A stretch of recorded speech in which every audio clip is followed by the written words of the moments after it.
You know what, Kyle? It was a no-risk gamble. That didn't pay off. Vitali Kravtsov is bolting back to the KHL, but guess what?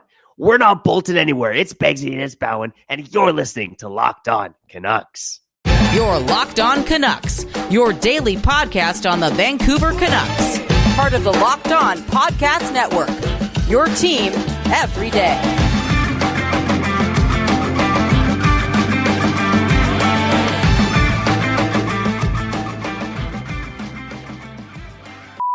Hello, and thanks for hitting the play button on today's episode of Locked On Canucks. My name is Trevor Beggs, Canucks writer and credentialed media member for Daily Hive Vancouver.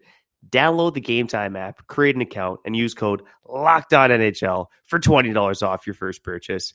And before we dive into today's show, we want to thank you for listening to Locked On Canucks, your team every day. Make sure you subscribe or follow for free on YouTube or wherever you listen to podcasts.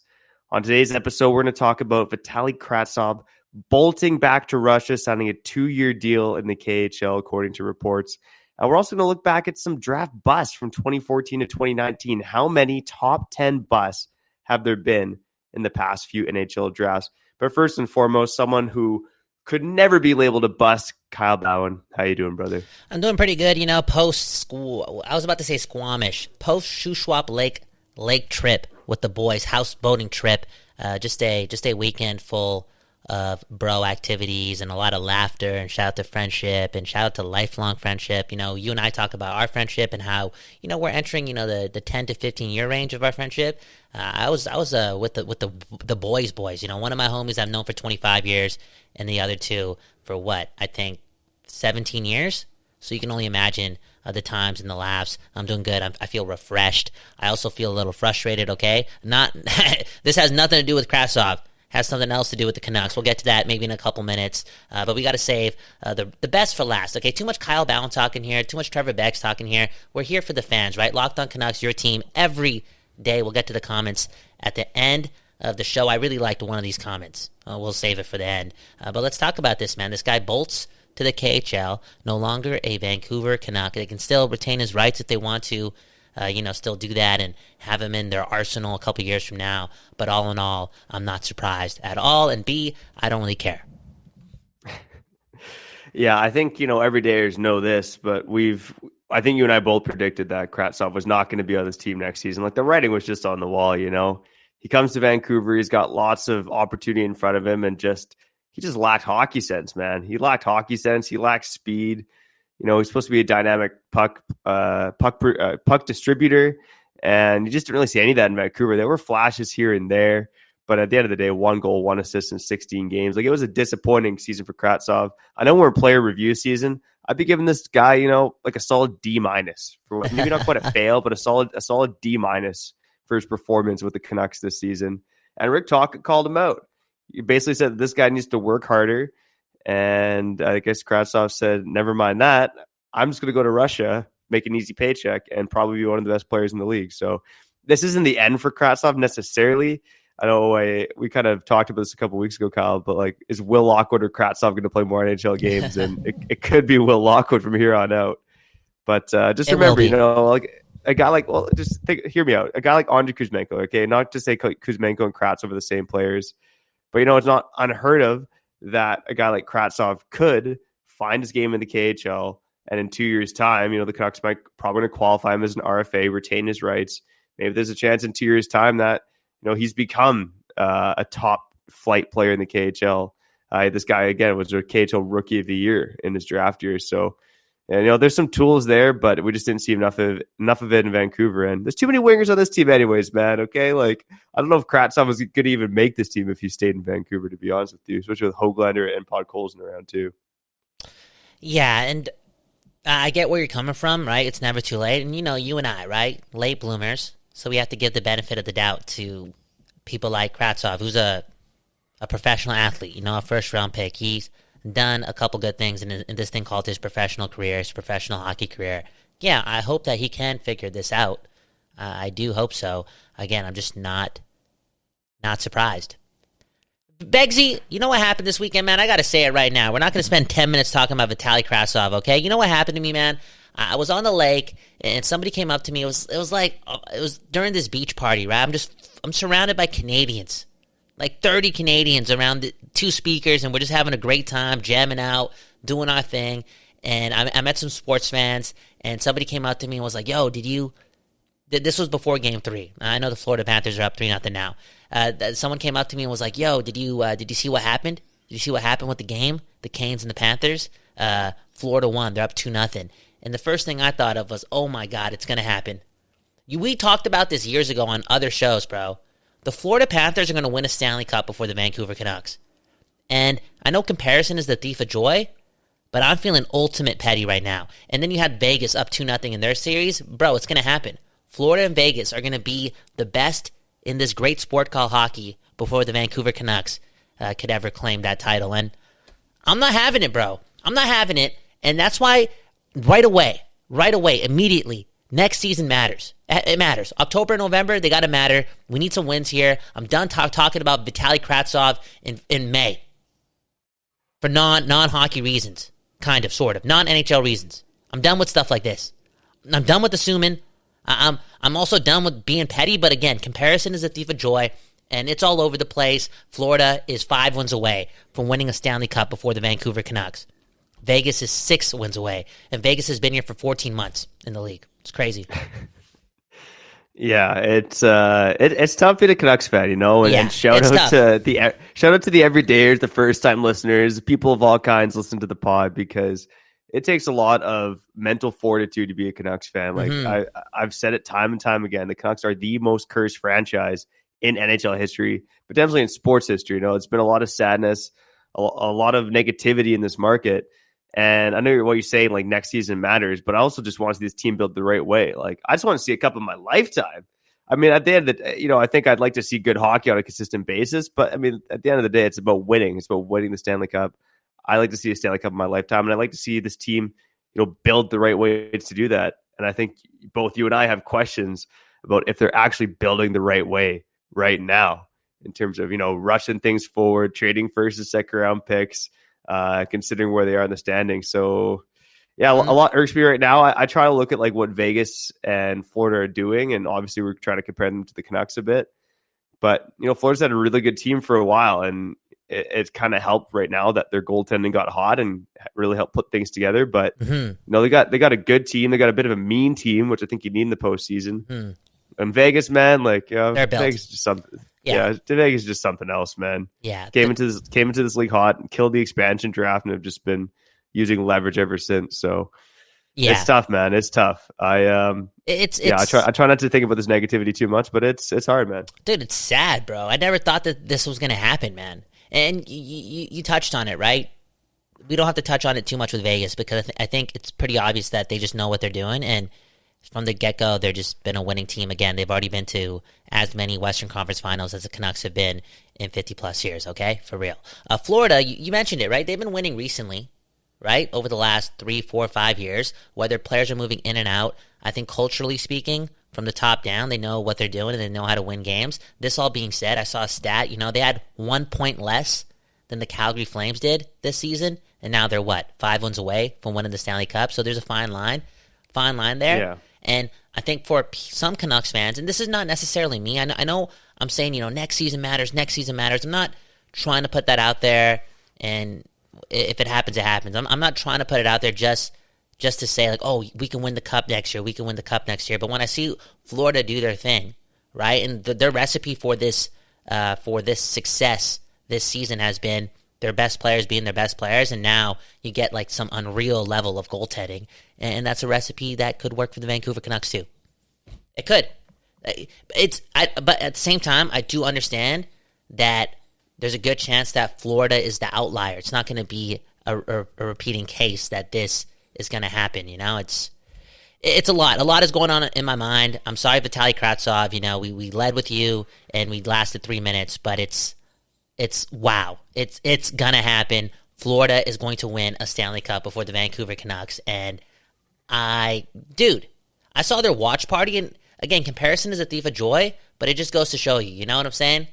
You know what I'm saying, bro? It's a city/market that, yeah, don't get me wrong, they care They care. Some people care for hockey there.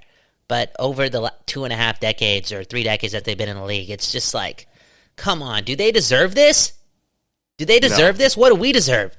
No, and Vegas doesn't deserve their success either. But life ain't fair, Kyle. We know that as Canuck fans, and sometimes, and I kind of want to get to some players who are busts on the other side here. But sometimes you pick a player with that top 10 pick, and you're just like, yes, we've set our franchise, put our franchise in a great spot moving forward, and it just doesn't work out.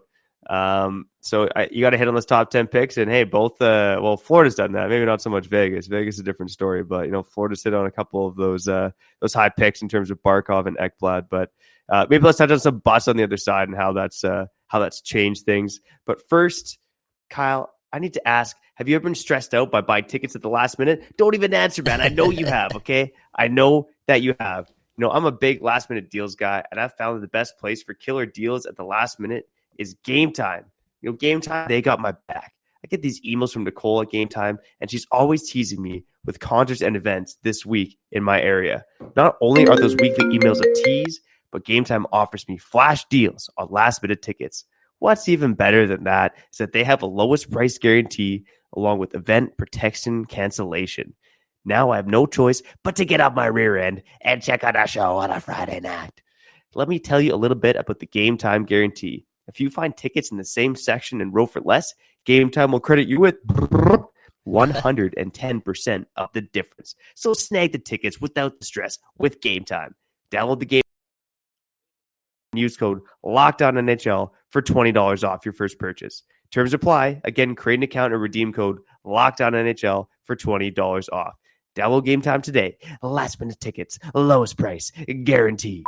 Shout out to Gametime and shout out to my right hand that made a big production miscue right there. I removed Trevor for the stream for like half a second while doing that ad read. So I'm going to give Gametime another couple seconds here. Use Gametime, find last minute deals, and just go to the games. Have a good time, okay? Shout out to Gametime. Shout out to Locked On Canucks, Kyle Bhawan, Trevor Beggs, your team every day. Your team, the Vancouver Canucks. Your team is going to have to watch Florida, the Panthers, that fan base, celebrate something that we've been dreaming about for decades and decades and decades and decades and decades plus. Unreal, man. It's growing up as a young chap, following this team, I guess in 05, 06, 07, that's when Luongo comes to Vancouver from Florida, and there was that large time where even when Luongo was there, empty seats everywhere. Why does Florida have a team? And then fast forward a decade and a half later, and they're close, man. They're close to doing something that I've always wanted to do, and I'm sad, man. I'm sad. Okay, let's talk more about these busts that Trevor Beggs wants to talk about. Okay, walk me off the ledge. Let's do this, Beggsy. Yeah, so I really got thinking about this with the news about Kravtsov bolting to Russia. How many busts have there been in the top 10 of NHL drafts over the past few years? So I was going to use 2015 to 2019, but I snuck 2014 in there as well because I think that was a pretty big year for Canucks in terms of Benning's first draft, and I think we know what happened in the top 10 there. But let's go through it. So in 2014, I have 3 busts in the top 10. It was Michael Dowcole of the Islanders, Jake Virtanen of the Canucks, Hayden Fleury, drafted by Carolina. He's now a depth defenseman in Seattle.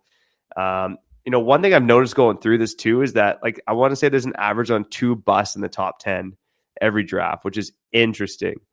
2015, I think, was the only year where there wasn't really a bust in the top 10. Again, that was a stacked draft. I think looking back on it, Dylan Strome going ahead of Mitch Marner and Zach Werenski and Timo Meier, Mikko Rantanen, that kind of stuff. That shouldn't have happened. That shouldn't have happened. But that's probably the only draft in these 6 that I've mentioned here where there were no bust in the top 10. 2016, the Canucks pop up again, of course. Yoel Levy drafted 5th overall. Mm-hmm. Alex Nylander going to Buffalo at 8th overall. Buffalo trying to capture some of the Nylander magic that their division rivals, the Leafs, got, but they didn't get any there. 2017, I have Cody Glass. I know he's kind of turned around his career a bit in Nashville. Elias Anderson, who's basically a depth player for the Kings right now. I didn't want to include Nolan Patrick in there because Nolan Patrick, again, with the migraine issues and everything, I didn't think that was quite fair to call him a bust. The guy's missed like 2 full seasons of hockey in his young career now. So that's disappointing. 2018, Philip Zadina, 6 overall.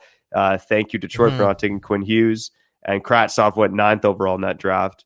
And then finally in 2019, probably a bit too early on these guys, but I have Alex Turcotte, a ton of injury issues, so similar to Patrick, but he's only played 12 NHL games in his career so far after going 5th overall. And then maybe I'll end on this.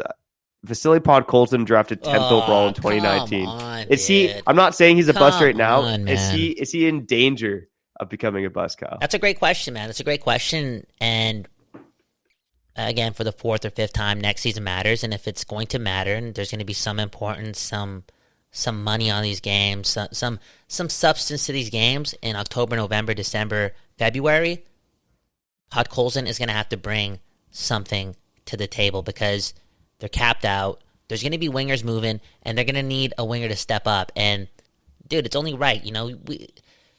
That's the type of stuff, and we've seen it already, that anchors teams, right? When you just miss on these picks. And you mentioned Virtanen, Juolevi, Podkolzin. Now you're mentioning him in this mix too. Bro, this guy needs to step up next season. He needs to be that complete player. He needs to add some offensive punch to his game.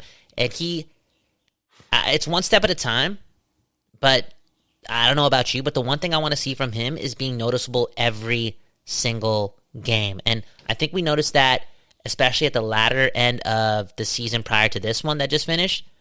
But last season, or the one that just finished, was weird. It was weird. You just looked like a player that didn't have any confidence. Things weren't going his way. And I think you're allowed, especially as a top 10 pick, to maybe have one of those runs in the early stages of your career, because again, this team needs Podkolzin to be an everyday factor on this team, and just be that guy and then some that we saw again in the latter end of 2 seasons ago with Boudreau. Do you believe in that can be the case? And I think we got to look for solutions here instead of just talking about it. Who does he play with to allow him to be that guy? Because he does need a little bit of a push. Don't get me wrong. It's on the players. Accountability is a big thing this season, but does he need to be with JT Miller full time? Does he need to be with Pettersson full time for this to happen? Yeah, Podkolzin, I think, has to show a bit more to be out with Pettersson full time, but I love the idea of him playing with JT Miller. That being said, I think Tocchet will say the same thing during training camp. Podkolzin's got to earn it, right? And he's got the ability to do that. I mean, we saw in his rookie season, the guy works his tail off, and the defensive details of his game in year one were great. It was just he seemed to lose confidence this past season. I think ideally what the Canucks need is a really solid third line center, and then Podkolzin can kind of play on a line like that, where they're not necessarily relied on to score so much, but like bring energy, bring intensity, maybe that typical like third line grinder role where you can produce a bit of offense. I mean, that's kind of the ideal spot for Podkolzin, but again, the Canucks need that third line center in terms of making that happen. That can't be the ideal role for Podkolzin. He needs to. He got drafted when? 2019? To next year is 2019, 10th overall. It'll be his draft plus 5 season. There you go. Dude, rip it up. Take that next step. Different type of players. And if we use this metric, we're going to have to wait a couple more years, for Podkolzin to do what we want him to do. But remember how Valeri Nichushkin, yeah. Again, high pick. It took him way longer than 5 years to really figure it out. But we need that type of impact from a guy like Podkolzin. And ideally, dude, we want this guy in our top 6, man. Come on, man. Yeah, ideally, yes. Yeah. Ideally, yes. I'm setting. I know you're here, and I'm here just being realistic and setting the bar a bit lower. I mean, I know. I hope you're right. I hope Podkolzin does prove he's a top 6 player. But right now, I'm hesitant to say that. One more thing I wanted to mention on this little bust segment here. Of all the players I listed there, and there was, 1, 2, 3, 4, 5, 6, 7, 8, 9, 10, 11 including Podkolzin, but we'll say 10 busts in the last 6 drafts, or in the 6 drafts I listed. Only 2 teams had multiple busts, and they were the Vancouver Canucks and the New York Rangers. Okay, thanks, buddy. I'm just saying, drafting matters, man. Drafting matters. I know a team like Vegas has been able to get by, But it seemed like the Rangers is another example. I know they were able to sign Panarin, and that was a big part of their success. But, it's you got to draft well. You got to hit on top 10 picks. And that was something the Benning era failed to do. So lots of failure in Vancouver, but hopefully brighter days ahead. And speaking of brighter days ahead, we got the comments on the other side, okay? There's always good signs when there's commenters talking about how great we are, right? Or ripping us. Yeah. Or. Love to hear from them. Of course. Locked on Canucks, Kyle Bhawan, Trevor Beggs. Beggsy bringing a bit of pessimism on today's episode. Maybe he's fired up because he's getting roasted for one of the articles he wrote for Daily Hive, and he mentioned this in a previous video, right? The 7 players that we could acquire for someone like Brock Besser to potentially fill up that third line center spot. He wrote that article, put it in words, put it out there, and now he's known as the worst Canucks insider in the game. I want to read some of those comments, okay, Beggsy? Pull out that a badge, buddy. Pull out that as well, okay? I know it's for the Locked On Canucks people. We'll get to that first. We'll save that for first, but maybe for the last minute of the show, the last 60 seconds, let's roast Trevor Beggs, okay? You're listening to Locked On Canucks. You're back on Locked On Canucks. Kyle Bhawan, Trevor Beggs, doing our thing for the people, you, and you, right? Your team every day. Shout out to the everydayers. My favorite time of the show, Comment Corner, right? Y'all making me happy with a couple of these comments. The first one's really cool, okay? There's this guy who said, the one dude sounds like a cartoon character, obviously was talking about me. His name is Elvis. And somebody named Hayden Cluton mentioned that it grows on you, and he loves it now. So somebody loves my voice after it grew on him, that's beautiful, man. That's beautiful, man. I might name my kid Hayden or Cluton, for real. 100%. Cluton Bhawan. Yeah, that's something else. That's like Cluton Bhawan is like the 14th forward on an NHL roster. He really is, man. He really is. Next comment, we got something from IQ. He wants us to call him IQ. I'm not going to read the whole comment, but we did talk about how Todd Bertuzzi, being such an impactful player, one of the most polarizing players, one of the most standout players in his time, it allowed Beggsy and I to become Canucks fans because he was representing our city and the team that played down the road. IQ mentioned how Bure did the same thing for him, and I would love to know if more and more people do compare Pavel Bure's speed to McDavid's as far as being that guy who was just way faster, maybe twice as fast as anyone in the league. I'm not saying Bure is as good as McDavid. I'm just talking about the speed component of the game. I wonder if more of that is being brought to mind when, again, watching Connor McDavid do his thing. Go check out that episode, okay? I think I might have uploaded it wrong or something. Not a lot of plays. It is what it is. Or maybe people didn't like it. It is what it is. But we talked about how we became Canucks fans. Hey, speaking of those fans, Beggsy, it's time to read some of these comments roasting you, okay? And just get some context, too, before we get out of here, okay? More context about the article, Besser for Centers, the comments, boom. Yeah, so again, every dayers are aware of this, but it was about a month ago now where we did an episode about trading Brock Besser for 7 pricey third-line centers. So I tweaked it a bit. I added an extra name, and I turned it into an article for Daily Hive. And there's a few commenters that weren't happy about it, okay? They don't like the fact that that the Canucks, again, they're all in for next season, okay? It is fair not to like that, but a type of move like this, it might be the best case scenario, which is really saying something. But it might be better to try to get a player who fits into that third line center spot, trading a top 6 winger to do that, rather than buying out Besser, Garland, or coming back into next season with Sheldon Dries or Nils Amon as your third line centers. So we'll see if it actually happens. Like I have a hard time seeing with the premium placed on centers that a trade like this could happen, but never say never. Again, Brock Besser, Connor Garland, they are players with value. Again, the value is just depressed on a weak winger market here. Kyle, what do you think? Are you feeling the hate from some of these comments? No, I'm not feeling the hate. Okay, come on, guys. Again, to each their own.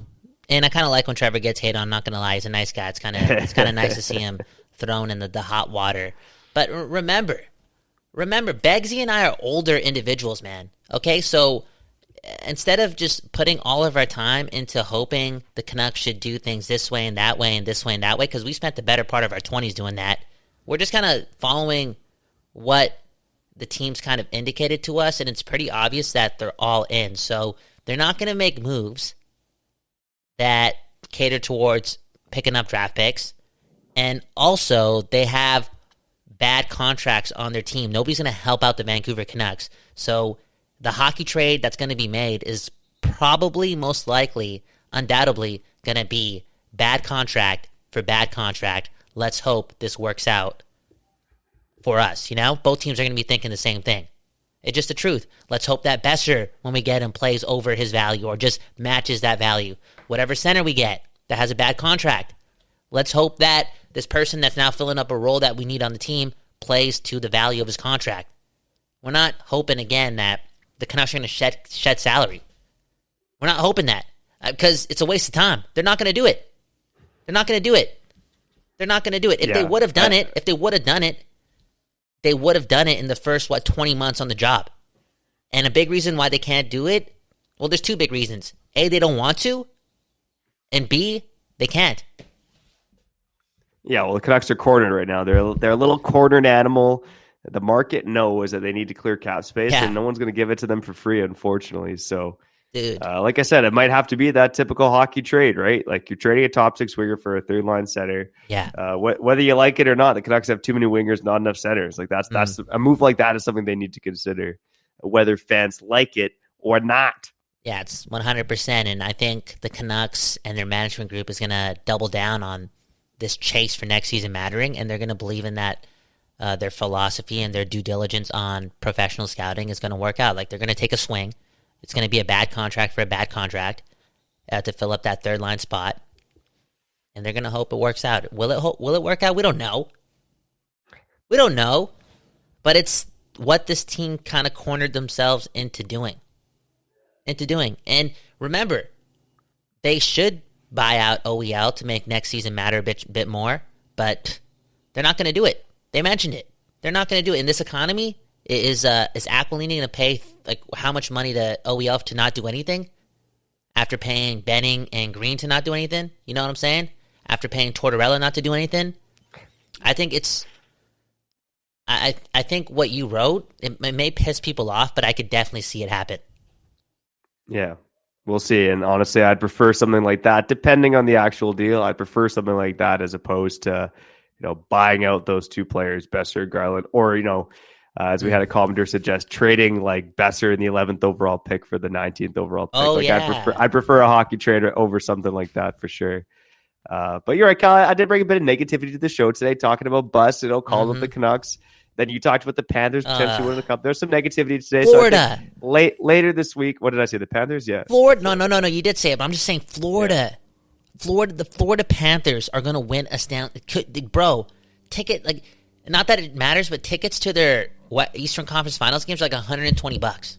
That just goes to show you how much how much of a demand it is. And they're going to win a Stanley Cup. It's like, man, we got the best fans in the world. We should almost fly to Florida for tickets like that, Dude, It's just, it just pisses me off, man. Anyways. Yeah, like I said, a bit of negativity on the show today. So, I think later this week, let's touch on some good things about the Canucks. And what's good about the Canucks? It's Elias Pettersson and Quinn Hughes, baby. So I kind of want to get into their stories in the player reviews later this week. In terms of Pettersson, will he finish as the greatest Canuck of all time? Let's have that conversation. Ooh. And with Quinn Hughes, he deserved Norris love this season. But let's put his season into context. Where does it rank among the best seasons among a defenseman in Canucks history? Was it the best?